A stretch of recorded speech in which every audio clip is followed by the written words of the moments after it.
الله الرحمن الرحيم.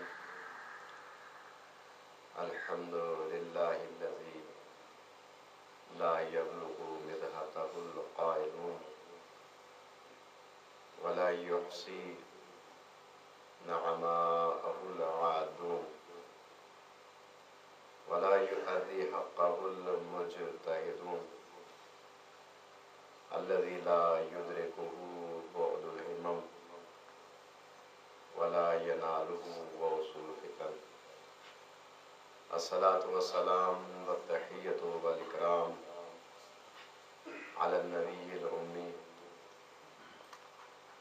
العبد المؤيد الرسول المسدد المصطفى الأمجد المحمود الأحمد بالقاسم محمد. اللهم صل على محمد وآل محمد وآل بيته الطيبين الطاهرين المعصومين المظلومين لا سيما بقية الله في الأرضين الذين أذهب الله عنهم الرجس وطهرهم تطهيرا. اللهم صل على محمد وآل محمد ولعنة الله على أعدائهم غاصب حقوقهم ومنكر فضائلهم أجمعين من يوم عداوتهم إلى قيام يوم الدين. أما بعد، قال الحكيم في كتابه الكريم: بسم الله الرحمن الرحيم. وما كان المؤمنون لينفروا كافة فلولا نفر من كل فرقة منهم طائفة ليتفقهوا في الدين ولينذر قومهم إذا رجعوا إليهم لعلهم يحذرون. صلوات پڑھیں. اللهم صل على محمد وآل محمد. بارے دیگر صلوات پڑھیں. اللهم صل على محمد وآل محمد. پچھلی اتوار کو 20 آیت کی تلاوت کا شرف حاصل کیا تھا، جو کہ ربیع الثانی کی پہلی اتوار تھی اور یکم تاریخ، اور آج ربیع الثانی کی 29 تاریخ. گویا کہ اس مہینے میں یہ دوسری اتوار ہے. تو آج بھی چاند کا امکان ہو سکتا ہے، 29 ہے، اور کل پہلی بھی ہو سکتی ہے، نہیں تو پرسوں تو ظاہر لازمن جمادی الاول کی پہلی تاریخ ہو. پچھلی اتوار کی بات کو دہراتے ہوئے کہ ہر اسلامی مہینے کی پہلی تاریخ کے لیے جہاں اور بہت سے اعمال ہیں، وہاں ایک مشترک عمل ہے، وہ ہے نماز اول ماہ. یہ نماز آپ صبح کی نماز کے بعد سے لے کر غروب آفتاب سے پہلے تک آپ ادا کر سکتے ہیں.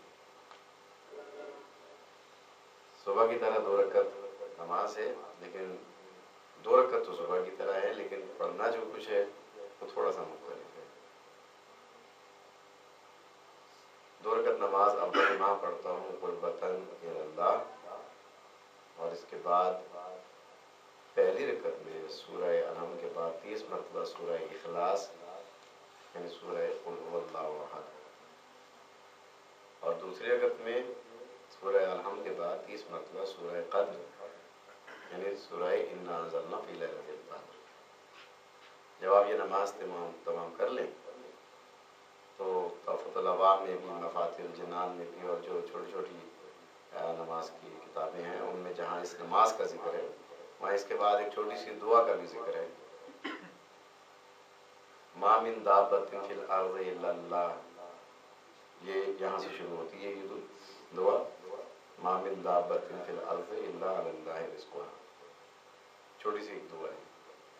اس دعا کی تلاوت کیجیے، اس کے بعد اپنے اہل و عیال کے لیے دعائے خیر کیجیے، اور حسب توفیق اپنا اور اپنے اہل و عیال کی جان مال عزت آبرو کا صدقہ ادا کیجیے۔ انشاءاللہ اگلے ماہ کی پہلی تک آپ ہر قسم کی آفات و بلیات سے محفوظ رہیں گے۔ صلوات پڑھیں۔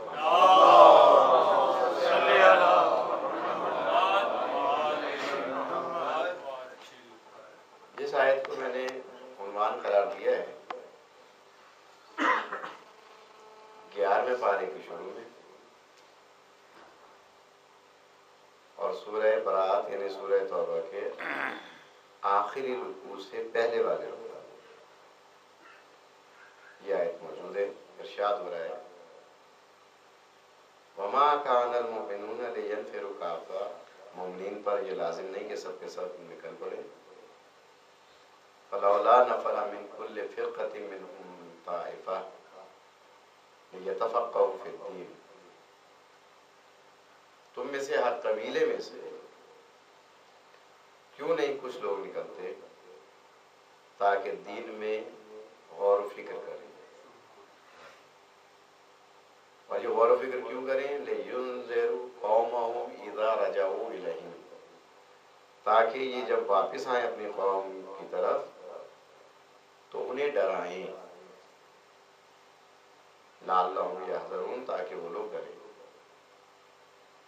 یعنی تفقہ فی الدین کی اہمیت اتنی ہے کہ اس کے لیے خود اللہ نے قرآن مجید فرقان حمید میں آیت کے ذریعے سے ہم پر ایک حکم واجب قرار دینا ہے۔ گزشتہ اتوار کی گفتگو اگر آپ کے اذہان عالیہ میں محفوظ ہو تو میں عرض کر چکا کہ جس طریقے سے بہت سے امور ہمارے یہاں واجب کفائی شمار ہوتے ہیں،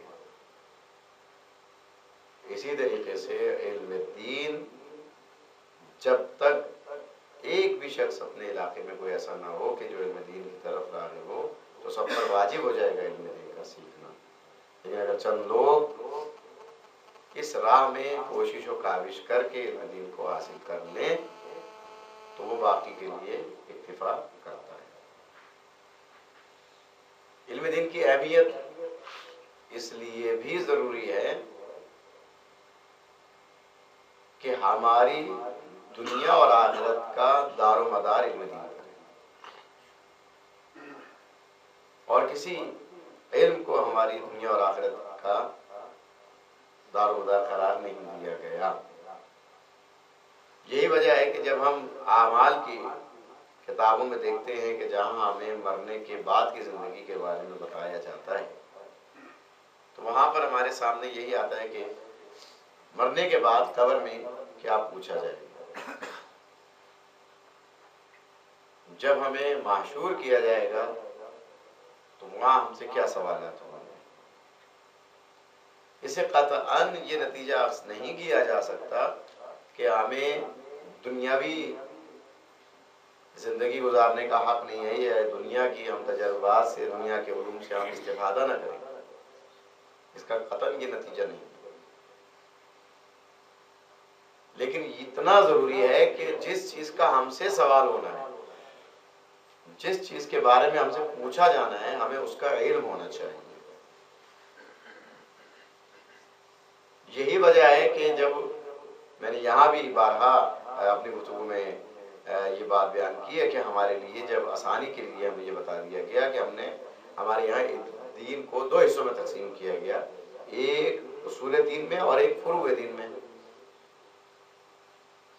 اصول دین اور فروع دین، اور یہی وجہ ہے کہ قبر کی منزل میں جو ہمارے سے سوال و جواب ہیں وہ اصول دین میں ہے، اور میدان آخرت میں فروع دین کے بارے میں ہم سے سوال و جواب ہیں۔ تو اصول اور فروع کے سوال و جواب ہونے ہیں، یہ ہمیں علم ہے کہ اتنا تو ہمیں معلوم ہے کہ ہم سے کیا پوچھا جائے گا، لیکن ہمیں یہ معلوم نہ ہو کہ ان کا جواب کیا ہے۔ تو عقل مند کے لیے یہ ایک بہت ہی تعجب خیز بات ہے کہ اتنا تو معلوم ہو کہ ہم سے کیا پوچھا جائے گا، لیکن اس کے جواب تلاش کرنے کی وہ کوشش نہ کرے۔ مثلا قبر میں جو پوچھا جائے گا من ربک کا، تیرا رب کون ہے، یہ پہلا سوال ہے. تو اس کا ظاہر ہے اس کا جواب ہے اللہ ربی. آپ تلقین جو قبر پہ کھڑے ہو کر پڑھتے ہیں یا جب میت کو لٹایا جاتا ہے تو شانے ہلائے جاتے ہیں اور پڑھے جاتے ہیں، وہاں پر کس چیز کا علم دیا جا رہا ہوتا ہے یا کیا چیز سکھائی جا رہی ہوتا ہے؟ وہ یہی اصول دین سکھائے جا رہے ہیں. تو وہاں تو ہم پڑھ رہے ہیں، ایک آدمی پڑھ رہا ہے اور میت جو ہے وہ سن رہی ہے، اور ایک آدمی شانے ہلا کر کے اس کو گویا جھنجھوڑ کے بیدار کر رہا ہے کہ بھی یہ سنو اور سمجھو اس کو، اسمع افہم. لیکن زندگی میں ہم نے کتنا سیکھا؟ عموماً یہ کہتے ہیں کہ من ربوں کا، تو میں اس میں جواب میں کہہ دوں گا اللہ و ربی، اللہ میرا رب ہے. تو یہ تو ہماری سکھانے کی حد تک تو ہے، لیکن وہاں پر جب یہ کہا جائے گا اللہ میرا رب ہے تو وہاں پر دوسرا سوال یہ بھی ہوگا کیسے تیرا رب ہے؟ تجھے کیسے پتا چلا کہ اللہ تیرا رب ہے؟ تجھے کیسے پتا چلا کہ اللہ عادل ہے، عدل اس کی صفت ہے؟ تجھے کیسے معلوم ہے کہ نبی کون ہے تیرے اور ان کی نبوت کی ضرورت کیا ہے، امامت کی ضرورت کیا ہے، قیامت کی ضرورت کیا ہے؟ یہ وہ اصول دین ہیں کہ جن کے جواب ہمیں یہاں پر معلوم کرنے ہیں اپنے طور پر. اور یہی وجہ ہے، شاید میں انہی مجالس میں کسی ایک مجلس میں اس واقعے کو بیان کر چکا ہوں کہ جتنی عبادات ہیں، جتنے فروعات دین ہیں، ان کی قبولیت کا دار و مدار معرفت الہیہ پر ہے. انتہائی آسان کام بھی ہے اور کچھ دقیق بھی ہے. یعنی کہہ دینا تو بہت آسان ہے کہ جناب آپ نے بیان کر دیا کہ جناب جتنی بھی عبادات ہیں ان کی قبولیت کا دار و مدار معرفت الہی پر. تو معرفت الہی کیا ہے؟ ظاہر ہے کہ میں جو کچھ کہوں اور وہی آپ کچھ سن لیں اور یاد رکھ لیں، اس کا نتیجہ یہ ہوگا کہ آپ نے میرے کہے پر عمل کیا. آپ نے خود سے معرفت الہی کے لیے کیا کوشش کی، وہ سوال اپنی جگہ باقی رہے. جب اللہ نے انسان کو خلق کیا تو خلق کرنے کے بعد ایک خیال تو ذہن میں آتا ہے نا کہ کیوں خلق کیا، کیا وجہ تھی اللہ کو ایک مخلوق خلق کرنے کی. اور پھر ہمیں یہ خطاب بھی فرما دیا اللہ نے قرآن مجید میں خلق کرنے کے بعد، افا حسبتم انما خلقناکم عبثا وانکم الینا لا ترجعون. کیا تم لوگ یہ گمان کرتے ہو کہ ہم نے تمہیں عبث خلق کیا ہے، بیکار خلق کیا ہے، بےہودہ خلق کیا ہے؟ دنیا میں ایک عام انسان جو تھوڑا سا بھی عقل و شعور رکھتا ہے، اگر وہ کسی چیز کو بناتا ہے تو اس کے بھی پیچھے اس کا کوئی ہدف اور مقصد ہوتا ہے. بےہودہ خلق نہیں کرتا، بےہودہ نہیں بناتا، بیکار نہیں بناتا. تو یہی سوال اللہ نے ہم سے کیا، افحسبتم انما خلقناکم عبثا وانکم الینا لا ترجعون. کیا تم یہ گمان کرتے ہو ہم نے تمہیں بیکار اور بےہودہ خلق کیا ہے اور یہ کہ تم ہماری طرف لوٹائے نہیں جاؤ گے؟ تو ظاہر اس کا جواب یہ کہ نہیں پروردگار، تو نے ہمیں بیکار خلق نہیں کیا، اس کا کوئی نہ کوئی مقصد ہے. تو یہ تو ہمیں معلوم ہو گیا کہ ہمیں بیکار خلق نہیں کیا، لیکن اس کا مقصد کیا ہے ہماری خلقت کا؟ کیوں خلق کیا اس نے ہمیں؟ اس کا بھی جواب قرآن نے خود دیا. میں اپنا مقصد خود نہ بناؤں کہ میں کیوں خلق ہوا. ما خلقت الجن والانس الا لیعبدون. ہم نے کوئی جن و انسان خلق نہیں کیے مگر صرف یہ کہ اپنی عبادت کے لیے خلق کیے ہیں. اور جب عبادت کے لیے خلق کے بارے میں کہہ دیا تو اب یہاں پر یہ سوال پیدا ہو جاتا ہے، جب ہمیں اللہ نے اپنی عبادت کے لیے خلق کیا ہے تو اس کی عبادت ہم کیسے انجام دیں؟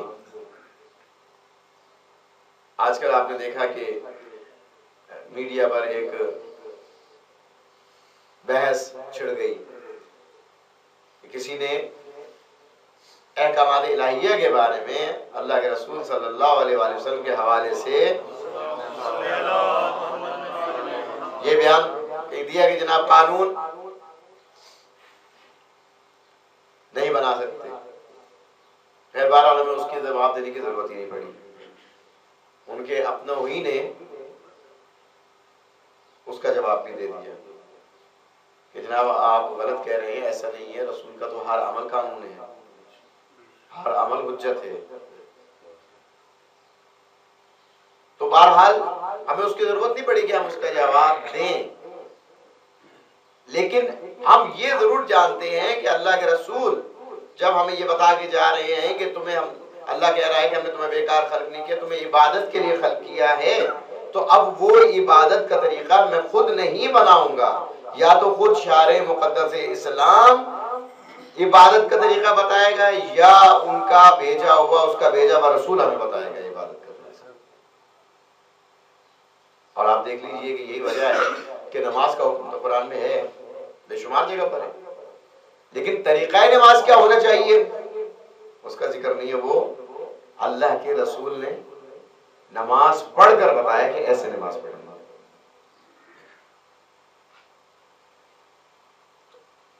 انسان کو اللہ نے عبث خلق نہیں کیا، بیکار خلق نہیں کیا. تو انسان جب بیکار خلق نہیں ہوا تو اس کو سوچنا تو چاہیے کہ میں جب بیکار خلق نہیں ہوا تو میری قرض خلقت کیا ہے، عبادت. اور جہاں پر لفظ عبادت آتا ہے وہاں پر اکثر ہمارے مفسرین نے یہاں پر ایک لفظ کا اضافہ کیا ہے کہ یہاں پر ما خلقت الجن والانس الا لیعبدون، یہاں یعبدون سے مراد اللہ کی معرفت کو لیا گیا ہے کہ ہم نے تمہیں نہیں خلق کیا مگر اس لیے کہ تم اپنے رب کی معرفت حاصل کرو، اپنے پروردگار کی معرفت حاصل کرو. اور معرفت کے لیے یہ نہیں کہ جو اگر میں بتا دوں وہی معرفت کا طریقہ ہو جائے گا، وہی معرفت ہوگی، نہیں، ہر شخص اپنے فہم و فراست کے ذریعے، اپنے عقل کے ذریعے سے اس کی معرفت حاصل کرے گا. اس لیے کہ ہر ایک کا معیار عقل مختلف ہے، ہر ایک کی عقل کا معیار مختلف ہے، اور جس کا جتنا معیار ہوگا عقل کا وہ ویسی ویسی معرفت حاصل کرے گا. ایک بہت مشہور واقعہ ہے، اور عموماً اسی واقعے سے ایک بہت بڑا ہم استفادہ بھی کرتے ہیں کہ جتنی انسان کی معرفت بڑھتی چلی جائے گی اتنی اس کی عبادت قبول ہوتی چلی جائے گی. اس لیے حدیث کے الفاظ ہیں اول العلم معرفتہ، سب سے پہلا علم جو ہے وہ اس کی معرفت ہے. لیتفقہوا فی الدین، دین میں غور و فکر کرو. تو دین میں غور و فکر کرنے کا مقصد صرف یہ نہیں ہے کہ میں نماز کیسے پڑھوں، میں روزہ کیسے رکھوں، میں حج کیسے کروں، میں زکوٰۃ کیسے دوں، میں جہاد کیسے کروں. تفقہ فی الدین کا پہلی تفقہ فی الدین جو علم ہے اس کی پہلی بنیاد ہی اول العلم معرفتہ، پہلی جو علم کی اساس ہے وہ اس کی معرفت ہے، وہ اس کی پہچان ہے، وہ ذات واجب کی. تو معیار عقل سب کا مختلف. واقعہ یہ ہے کہ ہر شخص کی عبادت اس کی عقل کے مطابق قبول ہو جائے گی. اسی معرفت کا سبب جب اللہ کے رسول اپنے اصحاب کی محفل میں دے رہے تھے تو سمجھانے کے لیے عملی نمونے کے طور پر اللہ کے رسول نے ان کے سامنے ایک عملی نمونہ پیش کیا کہ میرے ساتھ آؤ. جب اپنے ساتھ لے کر صاحب کو چلے، کچھ فاصلے پر گئے تو دیکھا کہ ایک بوڑھی عورت ہے جو چرخہ چلا رہی ہے اور اسے سود کاٹ رہی ہے. آپ اس مقام پر رک گئے اور رکنے کے بعد اس عورت سے ایک سوال کیا اللہ کے رسول نے کہ ذرا یہ بتاؤ کہ تم نے اپنے رب کو کیسے پہچانا. اس عورت سے سوال ہوئے. اچھا، اس کا جواب بڑا آسان تھا. ظاہر مجھ جیسا اگر طفل مکتب ہوتا کا مہین ہوتا تو فوراً ہی کہہ دیتا ہے اللہ کے رسول آپ نے بتایا ہم نے مان لیا. کتنا آسان جواب تھا. آپ نے ذکر کیا ہم نے مان لیا. آپ نے کہا قولوا لا الہ الا اللہ تفلحوا، ہم نے لا الہ الا اللہ کہا، ہم نے اللہ کو پہچان کے مان لیا. نہیں، اس عورت نے یہ جواب نہیں دیا، یہ جواب نہیں دیا اس عورت. جب اللہ کے رسول نے پوچھا تم یہ بتاؤ تم نے اپنے رب کو کیسے پہچانا، تو اس نے اپنی عقل و شعور کے مطابق جتنی عقل اس کے پاس تھی اس کے مطابق اس نے جواب دیا کہ اللہ کے رسول میں دیکھتی ہوں کہ یہ جو میرے سامنے چرخہ رکھا ہوا ہے، میں جب اپنی انگلی سے اس کو حرکت دیتی ہوں تو اس کا پہیہ چلتا ہے، اور جب میں اپنی انگلی کو کھینچ لیتی ہوں، روک لیتی ہوں تو اس کا پہیہ گردش کرنا چھوڑ دیتا ہے، یہ رک جاتا ہے. میں پھر اس کو حرکت دیتی ہوں، پھر یہ چل پڑتا ہے، پھر میں اپنے ہاتھ کو ہٹا لیتی ہوں، پھر یہ رک جاتا ہے. تو میں اس کی گردش کو دیکھ کر اور اس کے رکنے کو دیکھ کر کے میں اس نتیجے پر پہنچی کہ یہ اتنا چھوٹا سا پہیا جو اس چرخے کا پہیا ہے یہ محتاج ہے اس بات کا کہ جب تک میں اسے حرکت نہ دوں یہ نہیں چلتا، تو اتنی بڑی کائنات کا پہیا بغیر کسی چلانے والے کی کیسے چل سکتا ہے؟ چلو آپ پڑھیں۔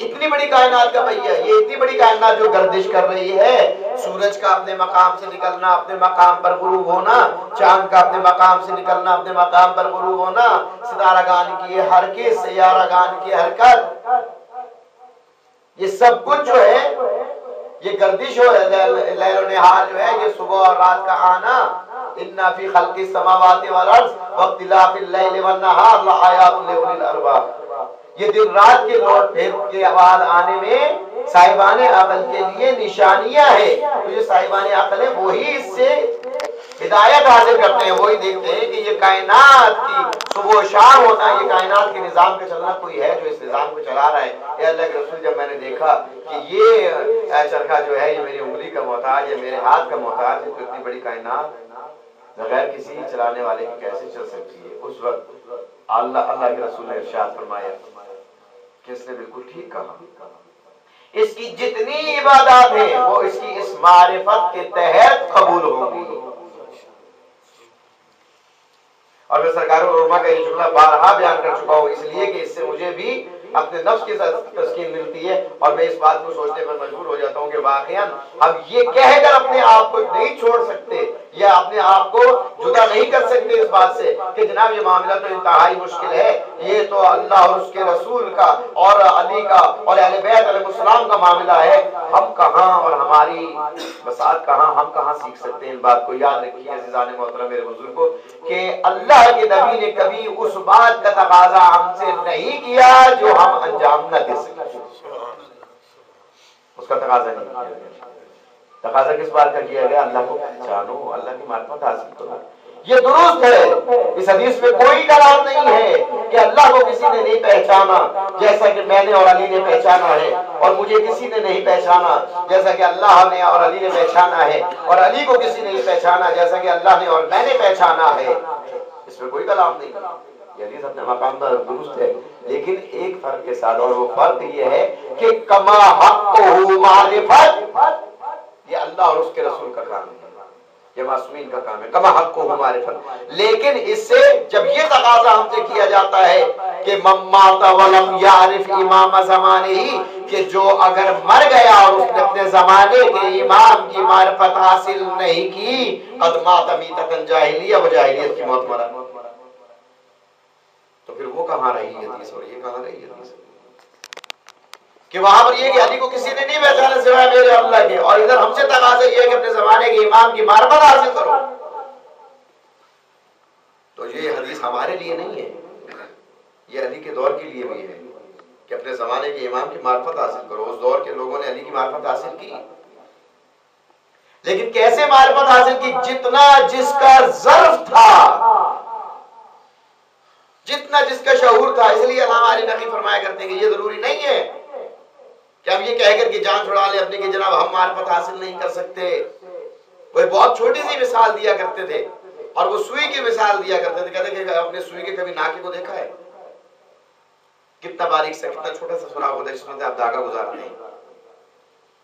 کہتے ہیں اگر آپ سمندر کے کنارے بیٹھے ہو اور آپ کے ہاتھ میں ایک سوئی ہو، اور اس ناکے کو اگر آپ سمندر میں ڈبو دیں اور ڈبونے کے بعد جب نکالیں تو آپ دیکھیں گے کہ اس کے ناکے میں تھوڑا سا پانی لگا ہوا ہے۔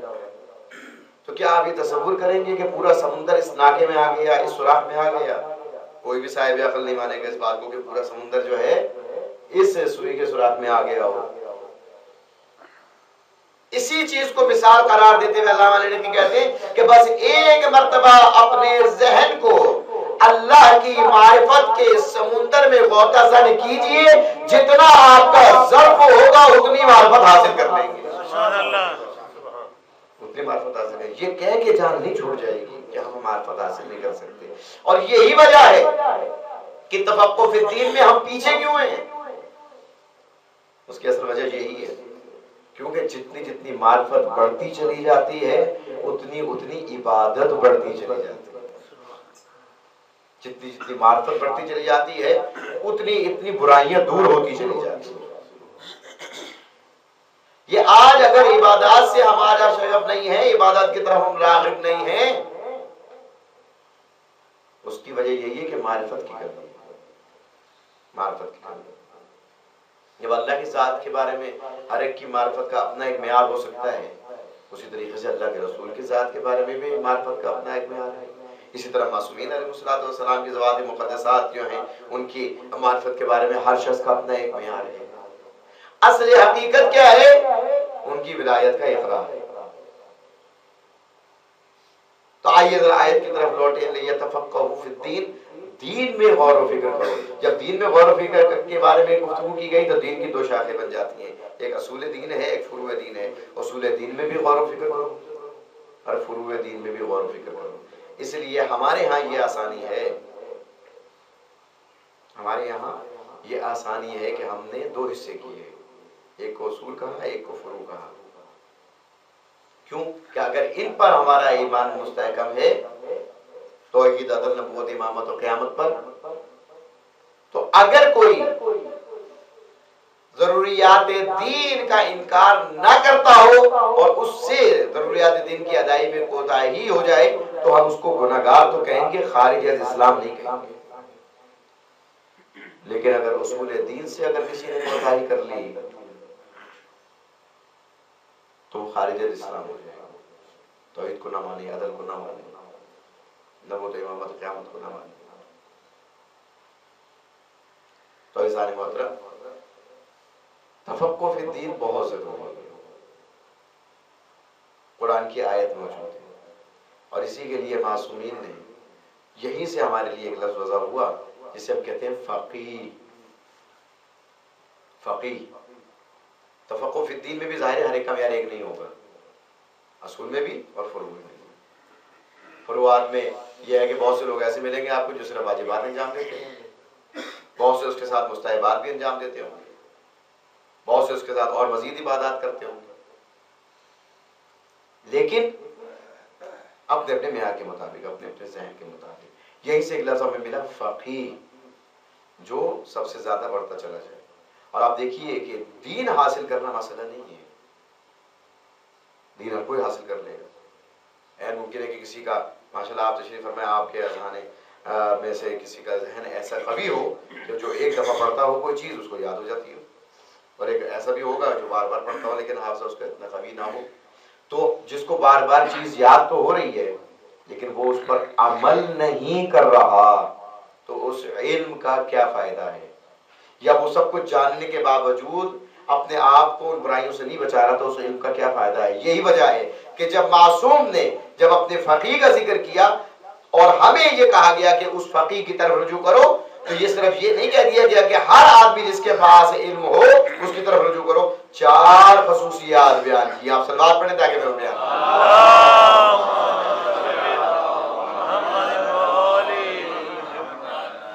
بہت مشہور معصوم کا جملہ آپ کا سنا ہو، دوہرا رہا ہوں، من کانا من فقہائہ، اور بعض جگہ من کانا من الفقہاء، سائلا لنفسہ، حافظا لدینہ، مطیعا لامر مولا، مخالفا لہوا، فللعوام ان یقلدوہ۔ من کانا من الفقہاء، فقیوں میں سے، یعنی تفقہ فی الدین میں جو اپنا ایک مقام اور ایک مرتبہ رکھنے والی شخصیت، من کانا من الفقہاء سائل النفس، فقیوں میں سے جو فقی اپنے نفس کا بچانے والا ہو برائیوں سے، حافظ لدین، دین کی حفاظت کرنے والا ہو، مطیع لامر مولا، اللہ کے حکم کا مطیع و فرما بردار ہو، مخالفا لہوا، اپنی ہوائے نفسانی کی مخالفت کرنے والا ہو، فللعوام ان یقلدوہ، تو عوام پر لازم ہے کہ وہ اس تقلید کریں، اس کی طرف رجوع کریں، اس کی طرف رجوع کریں. اور پچھلی گفتگو میں کہہ چکا کہ یہ کوئی پابندی نہیں لگائی گئی، آپ بھی فقیر ہو سکتے ہیں، تفقہ فی الدین آپ بھی کر سکتے ہیں. عمر کی قید نہیں ہے، سن و سال کی قید نہیں ہے. اور جیسے میں نے آغاز میں کہا کہ علم دنیا حاصل کرنے کی بھی قید نہیں ہے، علم دنیا بھی حاصل ہو لیکن دین کے تحت حاصل ہو. جب علم دنیا دین کے تحت حاصل ہوگی تو وہ جو دنیا کا علم ہے وہ نقصان نہیں پہنچائے گا، وہ پھر فائدہ ہی فائدہ پہنچائے گا. اس لیے کہ دین کا علم جو ہے، جہاں پر یہ چار چیزیں بیان کی، کون فقی؟ اپنے آپ کو بچانے والا، اپنے نفس کو بچانے والا، اللہ کے حکم کے فرما بردار ہو، اپنی ہوائے نفسانی کی مخالفت کرنے والا ہو. یہ صفات جب بیان کی گئی ہیں اس کے باوجود، اور اس کے بعد اگر وہ دین کے ساتھ ساتھ اگر دنیا کا علم حاصل کرے گا تو کبھی دنیا کا علم اسے نقصان نہیں پہنچائے گا، کیونکہ اس نے دین کا علم اتنا حاصل کیا ہوگا کہ ہر چیز میں وہ اپنے دین کی راہ کو نکالے گا. کیسے راہ نکالے گا؟ اس کو پتا ہوگا کہ یہ عمل کروں گا تو دین کے قریب لے جائے گا، یہ عمل کروں گا تو دین سے دور لے جائے گا. دین ہمیں یہ سکھاتا ہے، دین ہمیں حلال و حرام سکھاتا ہے. احادیث اور بھی بہت سی ہیں بیان کی جا سکتی ہیں. فرجعوا فاما الحوادث الواقع فرجعوا الى رواد احادیثنا هم حجتنا علیکم ونحن حجت اللہ علیہ. جب تمہارے سامنے حوادث دنیا پیش آئیں، واقعات پیش آئیں، حوادث دنیا پیش آئیں، حادثات دنیا پیش آئیں تو گھبرانا مت، ہمیں بے آسرا نہیں چھوڑا گیا. فرجعوا الی رواد احادیثنا، ہماری حدیثوں کے راویوں کی طرف رجوع کرو. یہ وہ حدیث ہے جس سے ہمارے علماء نے یہ استنباط کر کے بتایا کہ یہ وہ حدیث ہے کہ جس کے ذریعے سے یہ بتایا جا رہا ہے کہ تفقہ فی الدین میں ایک دو نہیں کئی افراد ہو سکتے ہیں، زیادہ افراد ہو سکتے ہیں. اور پھر اس کے بعد سند کیا دی گئی؟ ہم حجتنا علیکم، جو ہماری حدیثوں کے راوی ہیں وہ ہماری طرف سے تم پر حجت ہیں، وَنَحْنُ حُجَّتُ اللَّهِ عَلَيْهِمْ، اور ہم اللہ کی طرف سے ان پر حجت ہیں، ان پر حجت ہے. مشہور واقعہ، مسئلہ پیش ہو گیا. لیکن بعض اوقات فقی ہی ہے، معصوم تو ہو نہیں سکتا، لیکن وہاں غلطیوں کا امکان بہت کم ہوتا ہے، کیونکہ دین ہر پہلو میں دین آگے سامنے نظر میں ہوتا ہے. معذرت کے ساتھ اللہ کہتا چلوں، کون سا ایسا گھر ہوگا جہاں پر ٹی وی نہ ہو، جہاں کیبل نہ لگی ہو؟ کیا ہر لمحے ہم اس بات کا خیال رکھتے ہیں کہ یہ منظر دیکھنے والا ہے، یہ منظر دیکھنے والا نہیں؟ ہم نہیں رکھتے. فقی رکھتا ہے، فقی کو معلوم ہے میری عدالت ثابت ہو جائے گی، لیکن بہرحال وہ معصوم نہیں ہوتا. شیخ مفید علیہ رحمہ، شیخ مفید کون سی ہستی ہیں؟ شیخ مفید. بہت سے واقعات، پھر واقعہ ایک ذہن میں آ گیا جو واقعہ بیان کرنے چاہ رہا ہوں. اس سے پہلے یہ واقعہ بیان کر دوں، چھوٹا سا ہے کہ شیخ مفید علیہ رحمہ کا واقعہ یہ ہے کہ آپ نے ایک دفعہ رات کو خواب میں دیکھا کہ ایک با پردہ خاتون تشریف لائی ہیں، دو چھوٹے چھوٹے بچوں کو لے کر آئی ہیں. یہ کہتے ہیں کہ مجھے ایسا لگا جیسے جناب سیدہ ہیں،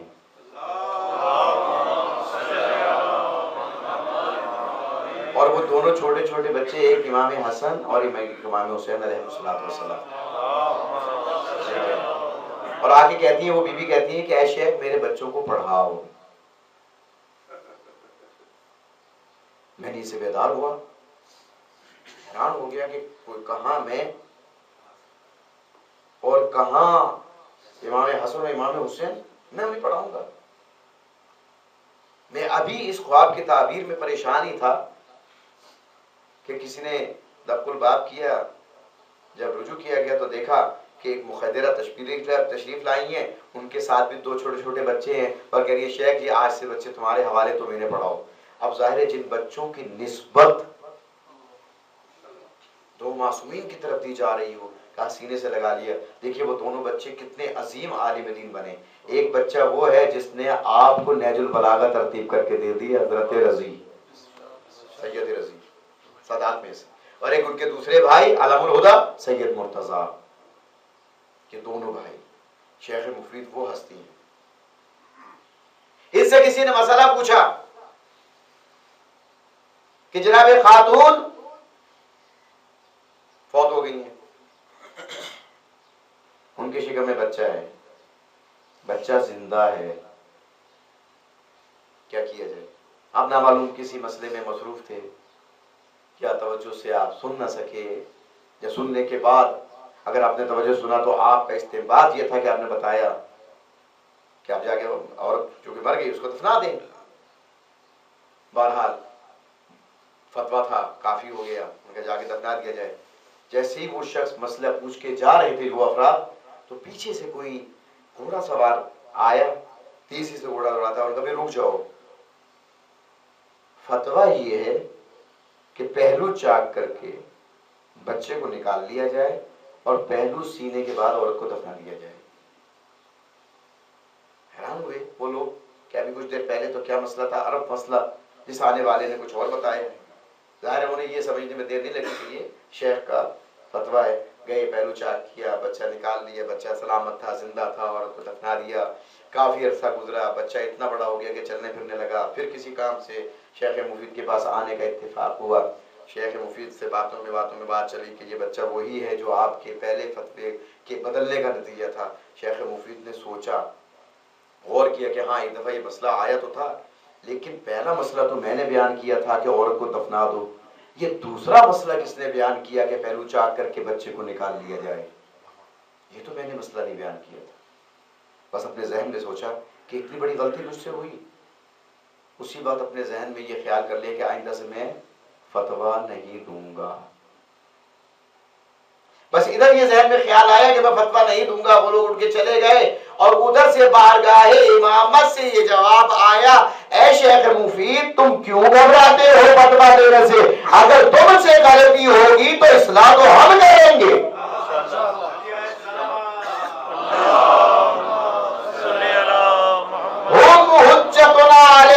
وہ ہماری طرف سے تم پر حجت ہے، وہ نحن حجت اللہ علیہم، اور ہم اللہ کی طرف سے ان پر حجت ہیں۔ تو جو ان کی طرف سے ہم پر حجت ہے، حقیقت میں حجت الاسلام کہا ہی لے جاتا ہے۔ سوال بڑے محمد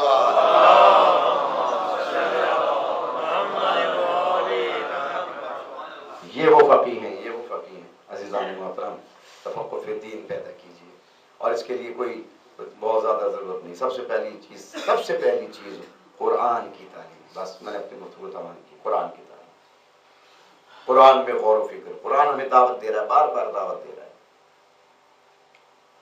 کیوں مجھ میں غور و فکر نہیں کرتے؟ کیوں مجھ میں غور و فکر نہیں؟ میں تو بہت آسان کتاب ہوں، مجھے سمجھو، میں تو بہت آسان کتاب ہوں، کیوں مجھ میں غور و فکر نہیں کرتے؟ ضابطۂ حیات ہی ہم نے اپنا نہیں پڑھا۔ دنیا کے سارے ضوابط پڑھ لیے، دنیا کے سارے قانون پڑھ لیے، لیکن ہم نے اپنا قانون نہیں پڑھا۔ اسی قرآن کو بچایا تھا حسین نے، اسی فقہ کو بچایا تھا حسین نے، یہی دستور عمل تھا۔ جتنے دنیا کے امور ہیں، جتنے دنیا کے امور ہیں، میں نے آدھی حدیث پڑھی تھی، اسی حدیث کو مصائب کے بعد میں وہ مکمل کر دوں۔ اول العلم معرفتہ، سب سے پہلا علم جو ہے وہ اس کی معرفت ہے۔ وآخر العلم تفویض امر الیہ، پہلا علم کیا ہے کہ اس کی ذات کی معرفت حاصل کر لی جائے، اور آخری علم کیا ہے کہ اپنے تمام امور کو اللہ کے سپرد کر دیا۔ یہ اپنے امور اللہ کے سپرد کرتا ہی وہ ہے جسے اس کی حقیقی معرفت حاصل ہو جاتی ہے۔ اس کے دل میں پھر شکوں کو شبہات نہیں گزرتے، وہ جان لیتا ہے اس کی شخصیت کو۔ یہی وجہ ہے کہ جب حسین ابن علی کربلا کے میدان میں آئے کون ہے جو حسین ابن علی علیہ السلام کے بارے میں یہ تصور کرے کہ ان کی معرفت بارگاہ پروردگار عالم معرفت الہی کیا ہے. ہم نے عرفہ کے دن اپنے آپ سے خود پتہ نہیں کتنے بنا لیے ہوں گے، لیکن عرفہ یوم عرفہ 9 ذی الحج وہ عظیم دعا جو حاجی صاحبان اگر حج پر گئے ہیں یہاں پر اگر تشریف فرما انہوں نے وہاں پڑھی ہوگی دعائے عرفہ. کبھی یہاں پر بھی ضروری نہیں کہ 9 ذی الحج کا انتظار کریں، کبھی کسی دن وقت مل جائے تو ایک آدھا صفحہ مفاتیح الجنان میں سے نکال کے ترجمے سے پڑھ لیا کریں، اور وہاں پر آپ کو یہ جملہ مل جائے گا اور اس جملے کا مفہوم پتہ چل جائے گا کہ اللہ کی معرفت اول علم ہے، اپنے امور اللہ کے سپرد کرنا ہے. تو وہاں پر حسین ابن علی جب یہ دعا پڑھتے ہیں تو ایک جملہ کہتے ہیں پروردگارا اس نے کیا پایا جس نے تجھے کھو دیا، اور اس کے بعد دوسرا جملہ یہ ہے کہ اس نے کیا کھویا جس نے تجھے پا لیا. اس نے کیا کھویا؟ ماذا فقد من وجدک، اس نے کیا کھویا جس نے تجھے پا لیا. ومن ذا الذی فقدک ما وجدک، اور اس نے کیا پایا جس نے تجھے کھو دیا. پروردگار میرا مقصد تو ہی تو ہے، میں تیرے سپرد کر کے جا رہا ہوں. اب حسین ابن علی کو پرواہ نہیں ہے چونکہ سب کچھ اللہ کے سپرد کر دیا. اب اگر چادریں بھی اتریں گی تو اللہ کے سپرد، خیموں میں آگ بھی لگے گی تو اللہ کے سپرد، اگر سکینہ کے تماچے بھی لگیں گے تو اللہ کے سپرد. قید و بند کی صحبتیں ہوں گی، سید سجاد پابند سلاسل ہوں گے، حسین ابن علی قلب مطمئنہ لے کے اللہ کی بارگاہ میں جا رہے ہیں. اور اس لیے مقتل کے الفاظ ہیں. خصائل حسینیہ ایک کتاب ہے حضرت علامہ جعفر شوستری کی، اس میں آپ اس چیز کو پڑھیں گے اور پڑھا بھی ہوگا اور اللہ سے بھی سنا ہوگا کہ جیسے جیسے عام انسان پر جب کوئی مصیبت پریشانی آتی ہے تو ویسے ویسے اس کے چہرے کا رنگ متغیر ہوتا چلا جاتا ہے، اس کے چہرے کے آثار بتا رہے ہوتے ہیں کہ یہ کتنا پریشان ہوتا جا رہا ہے، یہ کتنا مایوس ہوتا چلا جا رہا ہے. لیکن کربلا کے میدان میں جس نے اپنا سب کچھ اس کے سپرد کر دیا تھا، جتنی قربانیاں دیتے چلے جا رہے تھے اتنا چہرہ کھلتا چلا جا رہا تھا، اتنا اطمینان بڑھتا چلا جا رہا تھا. اتنا اطمینان کہ آیت اللہ سید عبد الحسین دستے غیب اپنی کتاب میں نفس مطمئنہ میں بیان کرتے ہیں کہ اگر مجھے اس بات کی اجازت مل جاتی تو میں قرآن کے اس سورہ فجر کا نام سورہ حسین رکھ دیتا، جس کی آخری آیت میں یہ ارشاد فرمایا یا ایتھا النفس المطمئنہ ارجعی الی ربک راضیۃ مرضیہ، اے نفس مطمئنہ اپنے رب کی طرف رجوع کر. وہ نفس مطمئنہ کون تھا؟ وہ حسین ابن علی تھا. وہ حسین ابن علی ایسا نفس مطمئنہ کہ حاطف غیبی کی صدا آئے اور آپ نے جہاد کو روکا. عصر کا وقت تھا، آپ نے پیشانی زمین پر رکھ کر کے کیا جملے آپ نے ادا کیے ہیں، کیا جملے ادا کیے ہیں اس مقام پر. الہی قد وفیت بعہدی اوفی بعہدک، پروردگار میں نے اپنا وعدہ پورا کر دیا، اب تو اپنے وعدہ پورا کر.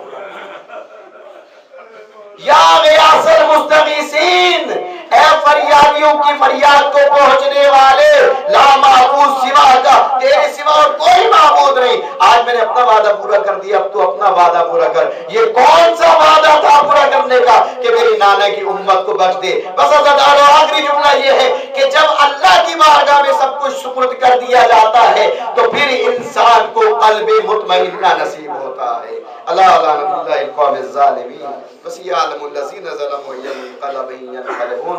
پروردگارہ ہماری اس مختصر سی کاوش کو اپنی بارگاہ میں قبول فرما. جو بھی ہم نے ذکر کیا ہمیں اس پر خود بھی عامل ہونے کی توفیق عطا فرما. پروردگارہ تفقہ فی الدین میں ہمیں کوشش کرنے اور اس پر عمل کرنے کی توفیق عطا فرما. پروردگار عالم بانی مجلس کی توفیقات خیر میں اضافہ فرما. ان کے مرحومین کی بخشش فرما، حاضرین کے مرحومین کی بخشش فرما. سوائے غم حسین کے ہمیں کوئی غم نہ دے. حج و زیارات سے مشرف فرما. جو حج و زیارات پر گئے ہوئے ہیں پروردگار عالم ان کے سفر کو بھی خطر فرما. وہ اپنے عزیز پاکستان کو دہشت گردوں کے ناپاک وجود سے پاک فرما. شیعہ جان حیدر کرار کو پروردگار عالم جہاں بھی ہوں اپنے حفظ و امان میں فرما. بیماروں کو شفا کاملہ عطا فرما. بے روزگاروں کو روزگار عطا فرما، مقروض کا غرض سے عطا فرما، بے اولادوں کو اولاد نعمت و صالح عطا فرما۔ پروردگار عالم ہمارے علماء، خطبہ، ذاکرین، سوس خان، باقی حضرات، مومنین و مومنات عزادار جہاں بھی انہیں پناہ امام زمہ میں قرار دیا۔ پروردگار آپ کے محمد و آل محمد ہمارے بے جرم اسیروں کو رہا فرما، ان کی رہائی کی راہ میں جو بھی رکاوٹیں ان کو دور فرما۔ پروردگار عالم آپ کے محمد و آل محمد جو بھی شیعہ یعنی حضرت کرام کے خلاف سازشیں کر رہے ہیں، سازشیوں کو سازشیوں سے ٹکرا دے۔ پروردگار عالم آپ کے محمد و آل محمد قائم آل محمد علیہ السلام کے ظلم تعجیل فرما، ہم سب کو امام کی یاد و انصار میں جگہ عطا فرما۔ اور ایک خصوصی دعا، پروردگار عالم آپ کے محمد و آل محمد ہمارے مومنین مومنات کے جو بچے اور بچیاں امتحانات دے رہے ہیں یا دینے والے ہیں، ہم تمام کو امتحانات میں کامیابی عطا فرما۔ ربنا تقبل منا انک انت السمیع العلیم بحق محمد و آلہ الطیبین الطاہرین۔